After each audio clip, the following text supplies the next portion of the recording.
Buenas, buenas. Bienvenidas, bienvenidos y bienvenides otro jueves más a mi canal.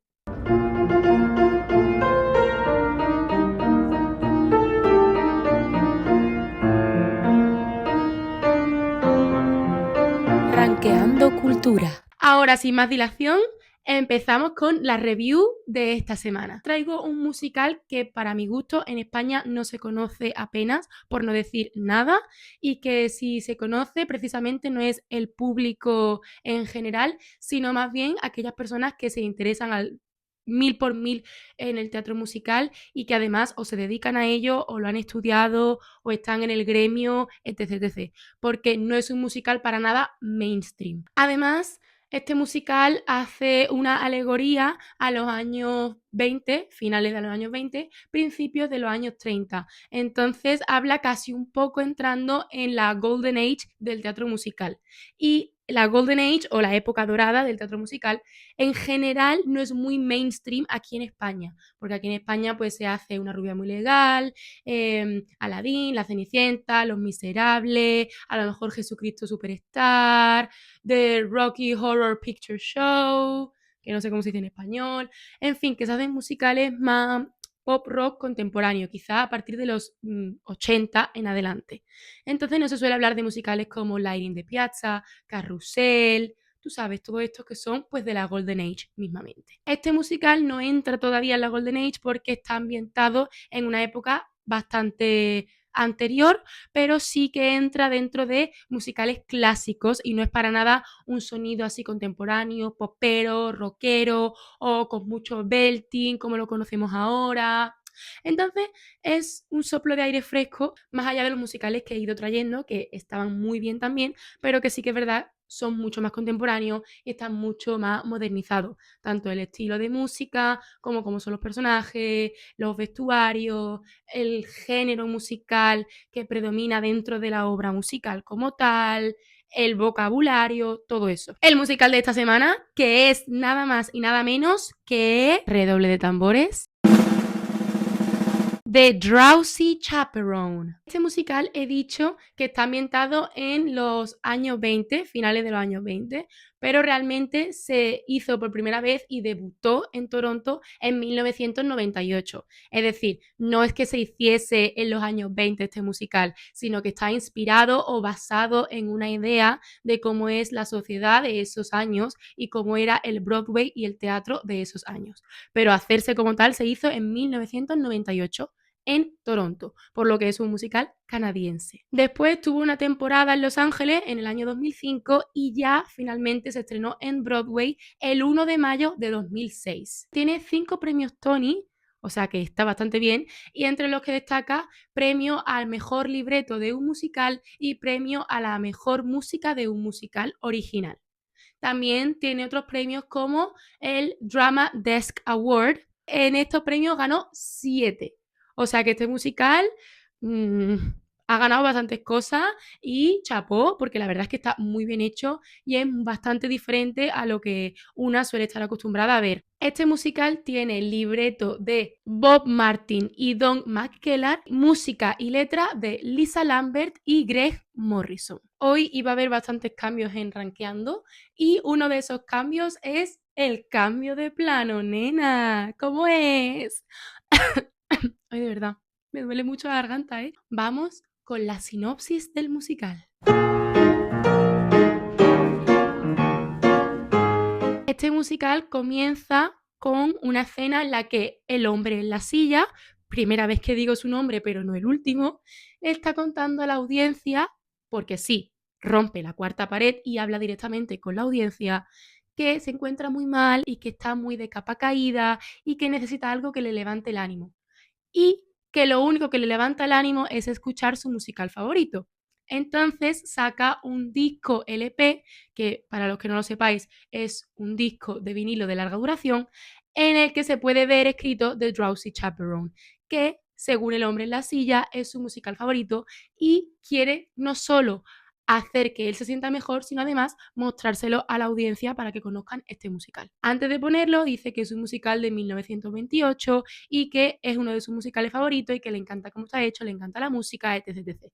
Luego procede a ponerlo en la gramola y se puede ver cómo los personajes cobran vida en el escenario. Y ahí ya empieza el musical de Drowsy Chaperone. Dentro de este musical se puede ver en la primera canción la representación de los personajes y la introducción de todos los personajes. Estamos en el día de la boda entre Janet Van de Graaff, una actriz y una artista barra performer súper famosa, súper top de la época en Broadway, y su futuro marido, que es un magnate del petróleo. Además de estos personajes, nos encontramos con un Latin lover que se llama Aldolfo. Luego también está el padrino del novio, también está Trix the Aviatrix, Trix la aviadora. Más allá de estos personajes te encuentra la anfitriona, que es Miss Tottendale, que tiene un segundo ayudante llamado Underling. No es su nombre como tal, pero se le conoce durante toda la obra con este nombre. Luego está el productor de Broadway, que es el productor de Janet Van de Graaff, que se llama Falstaff. Luego hay dos mafiosos que son muy importantes en la obra, ya hablaremos más tarde de eso.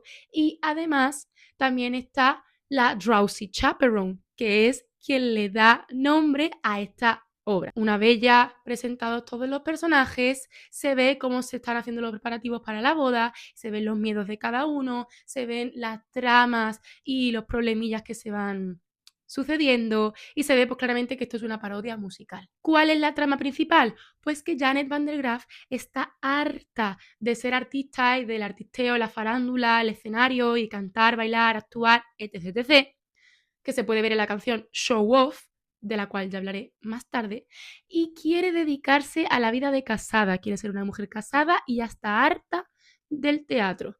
Pero ¿qué pasa? Que ella está trabajando con Falstaff, que como he dicho es el productor de Broadway, de esta chica. Y Falstaff no quiere que se vaya porque es súper talentosa y porque sin ella él piensa que el show no va a tener éxito.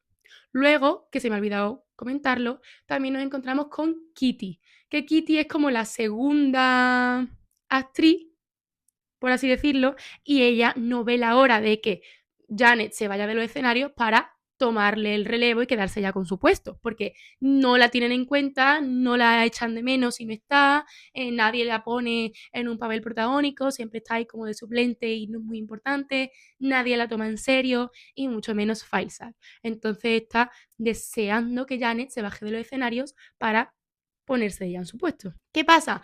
Que un mafioso súper tocho invierte en la obra Follies, que es la que está haciendo ahora Janet junto con Falsa, Kitty y toda la farándula.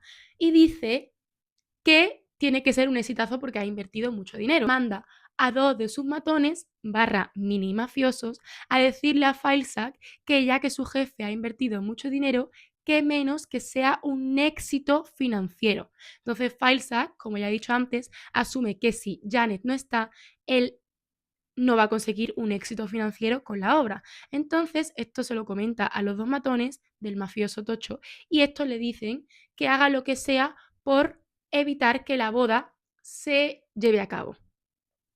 Que chantajee a quien tenga que chantajear, que la líe como la tenga que liar, pero que haga que se fastidie la boda para que Janet no se case y siga actuando. Entonces él pues empieza a hacer diferentes cosas a lo largo de la obra para hacer que eso pase. El inicio de este musical y el por qué se hizo, más que el inicio, la creación de este musical es muy curioso. ¿Por qué? Porque este musical surgió a raíz de una despedida de soltera que Lisa Lambert, Greg Morrison y otros amigos le hicieron a la pareja Bob Martin y Janet Van de Graaff, que se iban a casar. Entonces su grupo de amigos le decidieron hacer un tributo musical de la música de los años 20, 30 y 40 como forma de regalo para una despedida de soltero. Es decir, hay gente que se va de strippers, hay gente que se va de copa, hay gente que se va de viaje y este grupo decidió regalarle a Bob Martin y Janet Van de Graaff un tributo musical a estos años que ya he dicho. Era un musical musical no, era un tributo con muchos números sarcásticos, unas canciones increíbles, tenía un baile, era bastante subido de tono, era incluso bastante sátiro, era un poco parodia musical y a raíz de hacerlo y representárselo a ellos dos, decidieron que tenía potencial y que por qué no convertirlo en un musical si realmente estaba muy bien, habían escrito un guión increíble y habían escrito unas canciones increíbles. Pues eso decidieron convertirlo en un musical, pero para que se pudiese presentar al Festival Fringe en Toronto, que es un festival que también se hace en Los Ángeles, creo que aquí en España no, pero que es un festival que se hace para dar a conocer obras nuevas y artistas nuevos que hayan producido y escrito obras originales. Entonces ellos dijeron, vale, para tener posibilidades en el festival vamos a bajarle un poquito a la intensidad del vocabulario, del contenido en escena, de a lo mejor, no lo sé porque yo evidentemente no estaba en la despedida de soltero para verlo, pero a lo mejor de cómo se cantaba y de lo que decían dichas canciones, etc, etc. Y aparte dijeron, para ser un musical necesita que haya nexo entre los números musicales y el resto de la obra. Y aparte le añadieron un narrador barra comentarista de el musical. Y esta figura se conoce con el nombre de El hombre en la silla. Y ahora voy a hablar de mi top 3 canciones. Tengo que decir que todas las canciones de este musical se me han hecho súper, súper, súper cortas. Porque es verdad que, como he dicho al inicio de este Rankeando Cultura, de este análisis, el género que envuelve toda la música de este musical no es para nada el típico contemporáneo de canciones con ensemble de 6 minutos, pop, rock, no.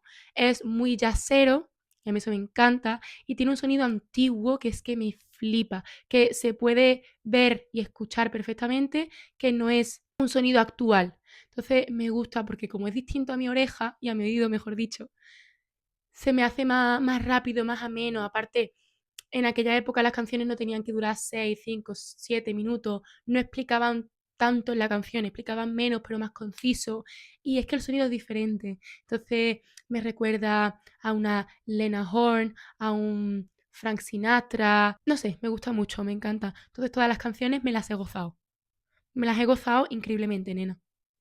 También te digo. Mi top 3 es la canción Cold Feet.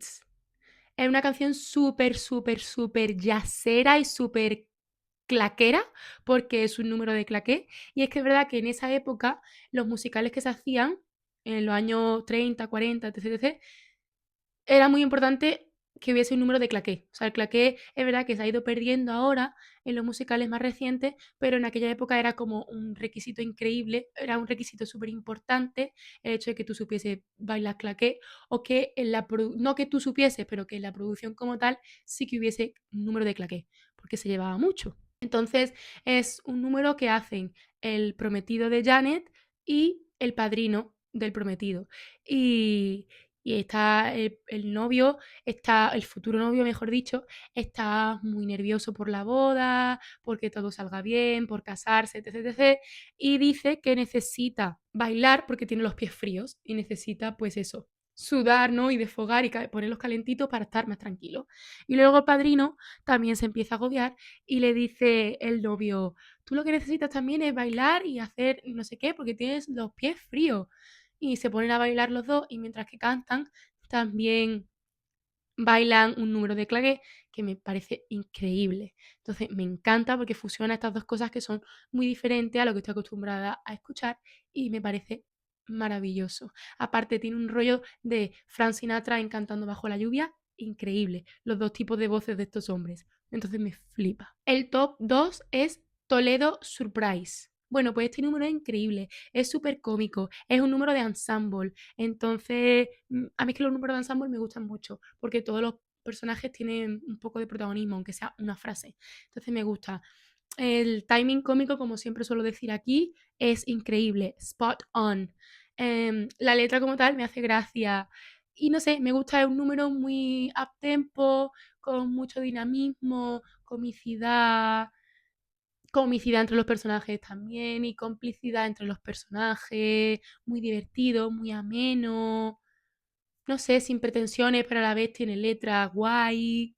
Me gusta mucho. Y luego en mi top one tenemos a I Am Aldolfo. Es una canción con un poquito de tango, ¿no? La base es de tango porque supuestamente es un Latin lover. Entonces es todos los estereotipos de persona así latina, supuestamente fogosa y con mucho fuego dentro, pues todos los estereotipos que tú puedas imaginarte de un hombre latino de unos 40 años, cosas así, están en esta canción y están en ese personaje. Y me encanta la base que sale de tango. Al principio incluso como un poco rumbera y flamenquita. No sé, flamenquita no, más bien rumbera. Bueno, que eso es un palo dentro del flamenco, pero me refiero. Así como un poco de rumba, luego pasa a una base de tango, el personaje súper gracioso en escena, cómo se mueve, cómo baila, que él se cree que es la persona más sexy del mundo, y a ti te da un poco de cringe incluso, ¿no?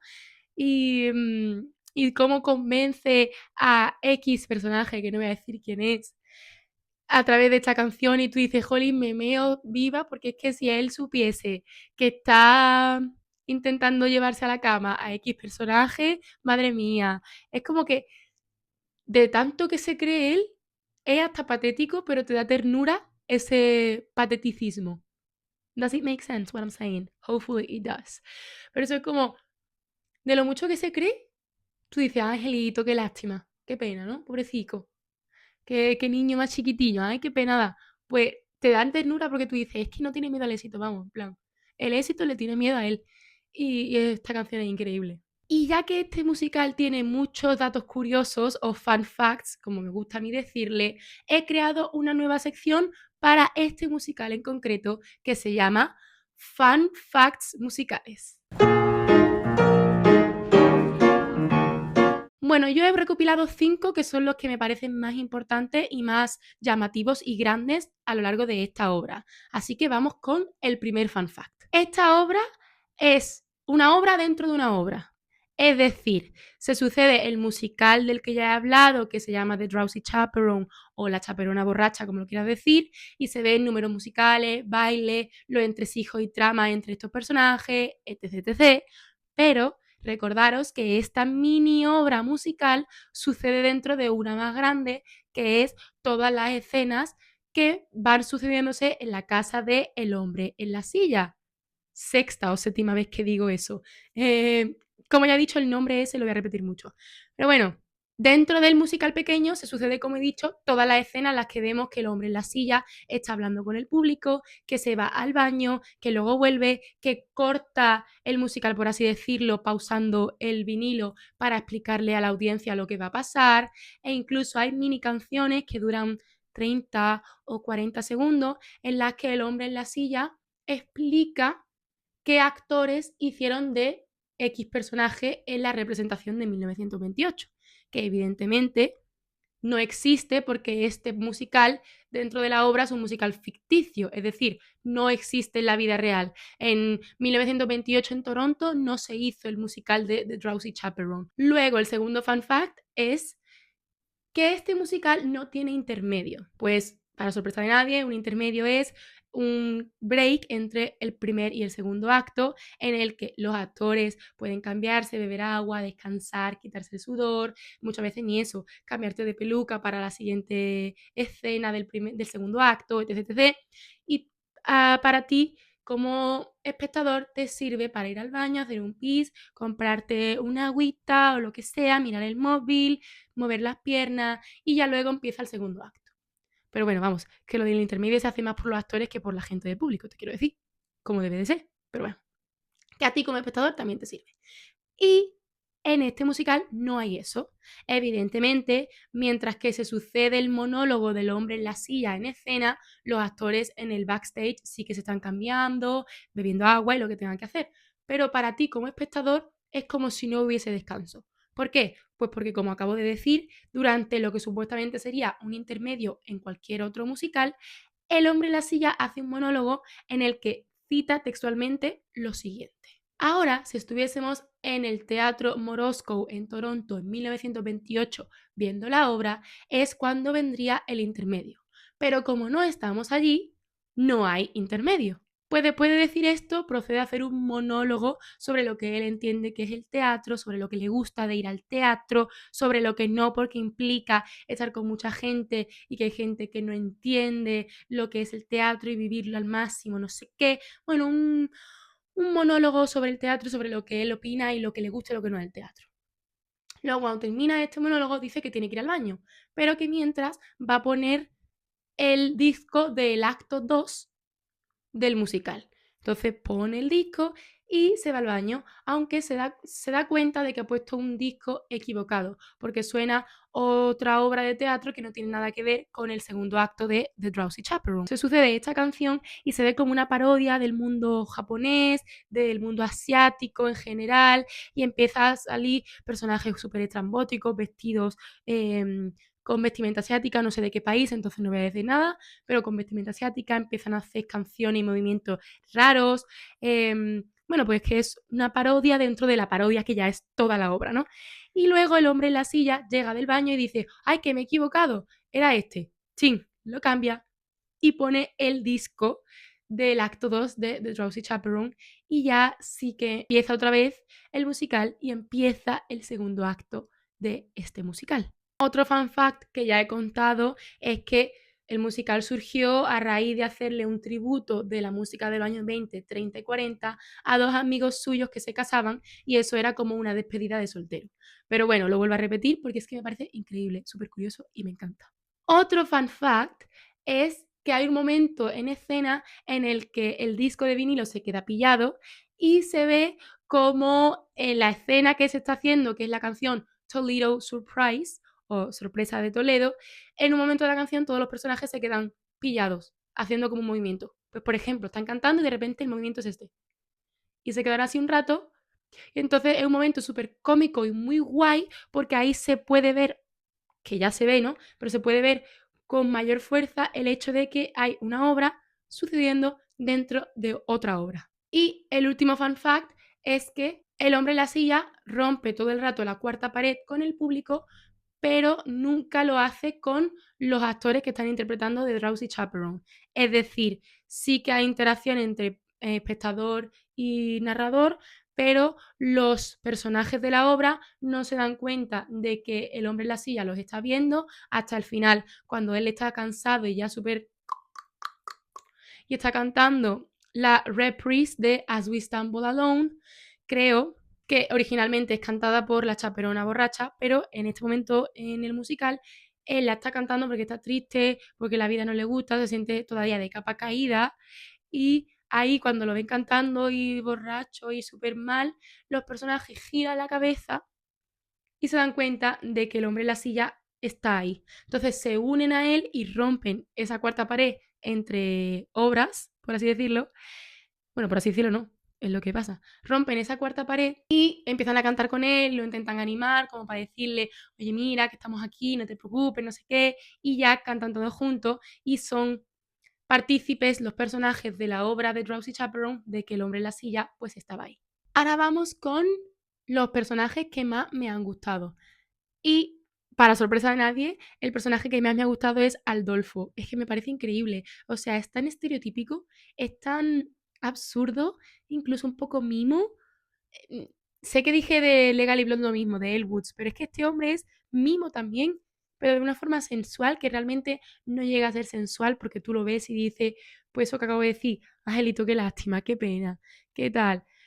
Entonces te da ternura, pero a la vez un poco de cringe, pero a la vez te mea viva, cómo se mueve y tal. Por eso digo que también es muy mimo por eso. La confianza que tiene en sí mismo y tú dices, jolín, me encantaría ser Aldolfo y tener esa confianza en mí mismo y en cómo soy, porque es que sin miedo al éxito, como he dicho antes. O sea, mi personaje favorito, 100%. Y luego también me gusta mucho el personaje de la chaperona, porque siento que a pesar de darle nombre a la obra, no tiene tanta repercusión dentro de ella como tal, pero que las veces que participa y que está en escena se nota su presencia y es un personaje bastante complicado de hacer porque estar todo el rato en escena borrachísima, perdida, es complicado. Y además hacerlo sin caer en el típico porque no sé cuánto y borracha. ¿Qué? ¿Qué? sin caer en eso y hacerlo real, jolín, tiene un meritazo increíble. Y aparte, es muy graciosa. Entonces, me gusta mucho. Y luego, otro personaje que también me gusta mucho, o bueno, mejor dicho, otros personajes, son los dos mafiosos, porque son súper graciosos. Son los típicos mafiosos que salen en películas de comedia de los 2000, que supuestamente tienen que intimidarte y darte miedo, pero son los típicos matones chorra de las películas. Como se supone que tiene que ser una figura de autoridad y de temeridad, pero es que son graciosos. Y encima, cuando se dan cuenta de que saben cantar y bailar, es como que todo lo malo que hacen lo dejan atrás para empezar a bailar y cantar y es que es súper gracioso. Entonces me hacen mucha gracia porque eso es el típico personaje que supuestamente te tiene que dar miedo y que te tiene que infundir autoridad porque te está chantajeando, te está amenazando, pero tú dices, es que no dan pie con bola, bro, es que no. Y me gusta. Y ya para terminar, vamos con los momentos que más brillan de este musical. Como ya he dicho, la canción de Toledo Surprise me flipa y me parece que es increíblemente buena y que está súper bien hecha, tanto la música como escrita en el libreto, etc, etc. Y el momento que he dicho antes de que se queda pillada la canción y se ve cómo se están sucediendo ambas partes en escena y cómo una afecta a la otra y viceversa, me flipa. Entonces ese es un momento que me encanta. Luego otro momento que me gusta mucho es, como ya he dicho antes, la canción de I Am Aldolfo, porque es un número súper cómico que tiene muchísima personalidad, muchísima garra, y es que ese personaje es mi personaje favorito, entonces me encanta. Otro momento que también me gusta mucho es cuando el hombre en la silla se va al baño y supuestamente se equivoca de disco y sale esa escena tan rara y tan estrambótica de la nada, luego de repente llega de haber estado en el baño y cambia el CD y dice, ay, este sí que es. No sé, toda esa escena me parece muy, muy, muy guay. Y luego otro momento que brilla, que no es como tal en escena, sino que más bien es respecto a cómo están escritos los personajes, es precisamente eso, la diferencia entre los personajes, cómo está escrito cada uno, las características que tiene cada uno, que hay ciertos aspectos de la personalidad de estos personajes en los que yo me puedo sentir reflejada por la mínima cosa, pero que aún así me sirve, y no solo yo, sino el espectador como tal. No sé, me gusta mucho cómo están escritos los personajes, la comicidad que tienen entre ellos y la complicidad que hay, cómo se genera todo, cómo está escrito el libreto, me parece súper gracioso y a mí me da intriga saber cómo era realmente cuando lo hicieron por primera vez para la despedida de soltera, porque quiero saber cómo de subido de tono era. Pero bueno, hasta aquí el rankeando de esta semana. Espero que te haya gustado. Espero que le des una oportunidad a los musicales no mainstream como este. Espero que te sumerjas en la época del Golden Age del teatro musical, de los años 20, en fin, en todo eso. Entonces, te recomiendo que le des una oportunidad a formas artísticas y musicales diferentes a lo que a día de hoy se considera teatro musical. No solo obras que estén ambientadas en una época más antigua, sino a números musicales de claqué, por ejemplo, que esos son más cortitos, o a shows de variedades, o que te introduzcas en la revista española, que es un género muy, muy, muy importante para el teatro musical actual o como se conoce y para el mundo artístico español, que también le des una oportunidad a la ópera, que le des una oportunidad al cabaret, al mimo, es decir, a todas esas formas de expresión artística y representación artística que no son lo que se conoce actualmente, porque te vas a llevar una grata sorpresa. A la zarzuela también, no sé, hay muchos tipos de expresiones artísticas que se hablan poco y que desde aquí te invito y hago un llamamiento a que les des una oportunidad. Que no estoy diciendo que lo actual y lo contemporáneo sea malo, pero hay que saber por qué ahora se hace un musical como se hace o por qué los géneros son como son a día de hoy.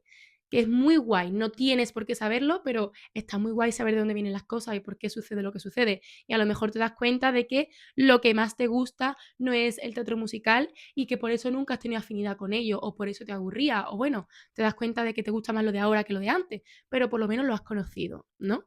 Que eso es lo más guachi de todo esto, lo más cool. Así que nada, hasta aquí el vídeo de hoy. Muchas gracias por verme y nos vemos el jueves que viene con otro Rankeando Cultura.